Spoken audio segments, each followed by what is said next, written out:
राज्यात अतिमुसळधार पावसाचा इशारा व पुढील 48 तास धोक्याचे जाणून घेऊया कोणकोणत्या जिल्ह्यांना पावसाचा इशारा दिलाय।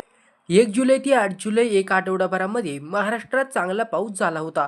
मात्र त्यानंतरनं तब्बल 10 दिवस पावसाने उघडीप दिली। त्यामुळे शेतकऱ्यांची चिंता चांगलीच उडाली असून परंतु आता शेतकऱ्यांसाठी एक आनंदाची बातमी समोर आली। राज्यात पावसाने जोरदार पुनरागमन केलं आहे। गेल्या काही दिवसांपासून राज्यात पावसाचा जोर पुन्हा एकदा वाढला आहे।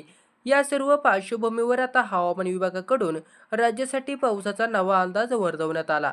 पुढील 48 तासात कोकण, किनारपट्टी आणि घाटमाथ्यावर पावसाचा ऑरेंज अलर्ट वर्तवण्यात आला।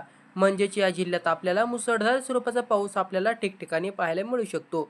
पुढील 48 तासामध्ये या भागात आपल्याला पावसाची शक्यता वर्तवण्यात आली आहे।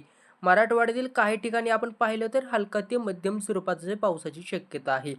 मराठवाड्यामध्ये हवामान प्रणाली सक्रिय नसल्यामुळे 40% पावसाची तूट आहे, असं हवामान विभागानं म्हटलं। मराठवाड्यात यंदा जून महिन्यापासूनच पावसाचं प्रमाण कमी आहे, त्यामुळे शेतकऱ्यांची चिंता वाढली आहे। अजूनही मराठवाड्यातील शेतकरी चांगल्या पावसाच्या प्रतीक्षेत आहेत। भंडारा, गोंदिया, चंद्रपूर व गडचिरोली या 4 जिल्ह्यांसाठी हवामान खात्याने पुढील 3 दिवसासाठी ऑरेंज अलर्ट वर्तवण्यात आला। तर पुढील काही तासात पश्चिम विदर्भातील काही जिल्ह्यांमध्ये पावसाच्या सरी कोसळण्याची शक्यता वर्तवण्यात आली आहे। पुढील 3 दिवस विदर्भात मुसळधार ते अतिमुसळधार पाऊस कोसळण्याची शक्यता व्यक्त करण्यात आली आहे। चंद्रपूर, गडचिरोली, गोंदिया व भंडारा या जिल्ह्यामध्ये आपल्याला पुढील 3 दिवस 100 मिलीमीटर पेक्षा जास्त पाऊस पडू शकतो।